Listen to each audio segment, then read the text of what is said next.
মেসিকে নিয়ে যখন এতই কথা হচ্ছে তখন আমারও কিছু কথা তো আছেই, কারণ আমিও সেই মেসি কাণ্ডে একজন দুঃখজনক দর্শক। কি বলবো, মানে মেসিকে দেখতে যাওয়ার ইচ্ছা আমার ছিল না। আমি যদিও মেসি বিরাট একজন ভক্ত, মানে মেসি যেদিন চ্যাম্পিয়ন হয় সেদিন তো মানে আমাদের আনন্দের কোনো সীমা ছিল না। মানে রোনাল্ডো থেকেও আমি মেসিকে বেশি পছন্দ করি। তো ঘটনা হচ্ছে যে আমি যখন শুনলাম যে হ্যাঁ মেসি কলকাতায় আসছে, তো ঠিক আছে, যাওয়া সম্ভব নয়। এতদূর কীভাবে যাব, এভাবে নিয়ে আর কি যাওয়ার কোনো মানে ইচ্ছা থাকলেও আর কি এনার্জি পাচ্ছিলাম না। কিন্তু মেসি আসা দুদিন আগে যখন মানে শাহরুখ খান যখন টুইট করলো যে আমি যাচ্ছি, মেসির সঙ্গে আমিও থাকবো কলকাতায় সল্টলেক স্টেডিয়ামে, তো ওই টুইট দেখে কিন্তু আর নিজেকে কন্ট্রোল করতে পারলাম না।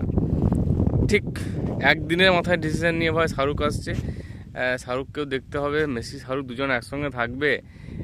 মানে দুজনেরই আমি বিরাট ভক্ত, তো ভাই যেতেই হবে। হঠাৎ করে সেদিন টিকিট বুকিং করে আমরা দুই বন্ধু মিলে রাত 11টায়, শীতের দিন ছিল, রাত 11:37 ট্রেন ধরে, কি বলবো, সেই মানে এক্সপ্রেস ট্রেনে জেনারেল কামরায় সেই মানে গাদাগাদি বস্তার মতো পড়ে থাকা অবস্থায়, মানে মানে সিট পাইনি দাঁড়িয়ে, মানে কি কষ্টে যে আমরা সেই হাওড়া পর্যন্ত ভোর তখন 5টা হবে পৌঁছালাম, হাওড়াতে ভোর 5টার সময় পৌঁছালাম।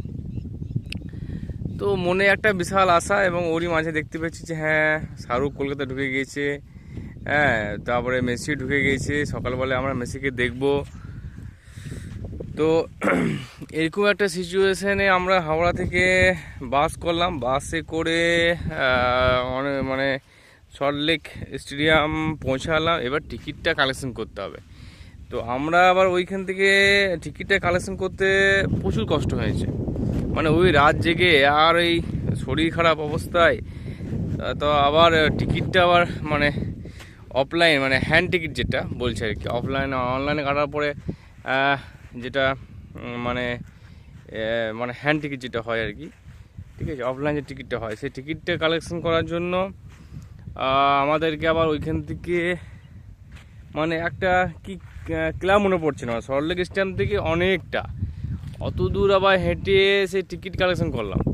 টিকিট কালেকশন করে শীতের দিন আমার এখনও মনে পড়ছে, তবু আমরা ঘেমে গিয়েছিলাম, মানে এতটা হেঁটেছিলাম।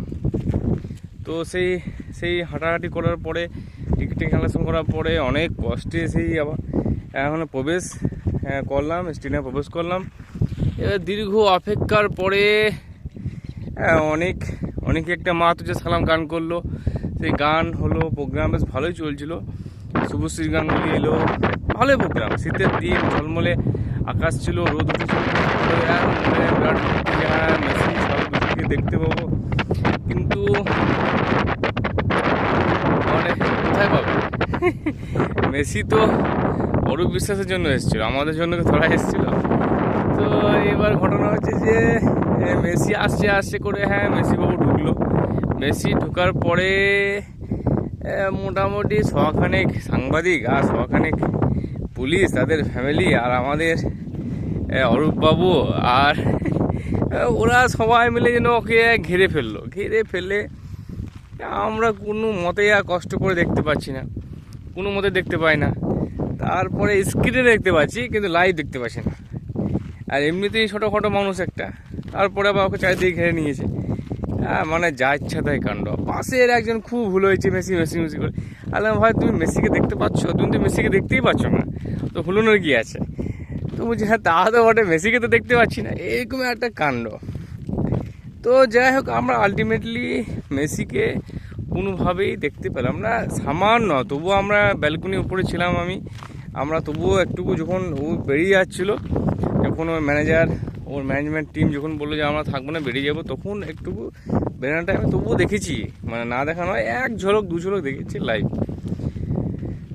তারপরে শুরু হলো তাণ্ডব, দর্শকদের, চেয়ার ভাঙা থেকে আরম্ভ করে বোতল ছোড়া, মানে তারপরে আমরা সবাই জানি এখানে কি হয়েছে। আমি তো একটা ভিডিও শর্টসে ছেড়েছি, যে সেখানে যে দেখতে পাবেন যে কী তাণ্ডবটা না হয়েছে ওখানে। তো এবার এই যে ঘটনা, কতটা ডিসঅ্যাপয়েন্টেড হলাম আমরা, কি বলবো। তারপরে বিভিন্ন মানুষের ক্ষোভ, ছোটো ছোটো ছেলেরা গিয়েছিল, বয়স্ক মানুষেরা গিয়েছিল, মহিলারা গিয়েছিল, ইয়াং ছেলেরা গিয়েছিল, তারা ওইভাবে মেসিকে দেখতে পেলো না। তারপরে এরকম একটা মানে স্টেডিয়াম ভাঙচুর হলো, কত কি হলো, কতজনা বলছে যে আমরা ভাই মানে আসাম থেকে এসেছি, কেউ বলছে আমরা নেপাল থেকে এসেছি, বিভিন্ন স্টেট থেকে লোক এসেছিলো, তাদের যাওয়া আসা খরচা আছে, তাদের হোটেল ভাড়া আছে। আমরা তো কষ্ট করে গেলেও আমাদের খুব বিশেষ খরচা হয়নি, কিন্তু অনেকেই অনেক টাকা খরচা করে এসেছে। তারপর টিকিটের দাম আছে। এইভাবে আমরা ওইখানে যেভাবে বঞ্চিত হয়েছিলাম, আর যেভাবে মানুষ রাগ রাগ খুব মানে দেখতে পেয়েছিলাম, তো ওটা সত্যি। আজকে যে ওর আবার একটা তদন্ত হবে বলছে, এবং ওর একটা যদি কিছু ব্যবস্থা করা যায়।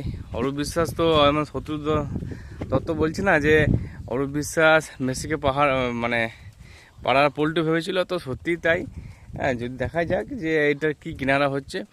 তবে ওর যে অর্গানাইজার শত্রু দত্ত কিন্তু ওর কিন্তু কোনো দোষ সেদিন আমি দেখতে পাইনি। ও অনেক চেষ্টা করেছিল, যে সরে যান অনেক চেষ্টা করেছে, কিন্তু পারেনি। আসলে কি করে পারবে, মানে ও সবারই একটা ভয়, কাকে কি বলবে। মন্ত্রীরা নিজেরা যেয়ে যদি বিশৃঙ্খলা সৃষ্টি করে, তাহলে বুঝতে পারছেন কিছু বললে তো অবস্থা খারাপ হয়ে যাবে।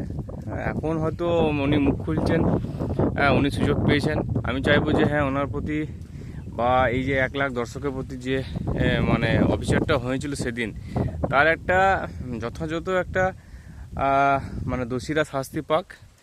আর যদি সেই শাস্তিটা পাই, মানে অত তো মানুষের আবেগ নিয়ে আমরা নিজেরাই এত বয়স্ক ছেলে, আমরা নিজেরাই সে কাঁদো হয়ে গেছিলাম, ছি দেখতে পেলাম না, ছি।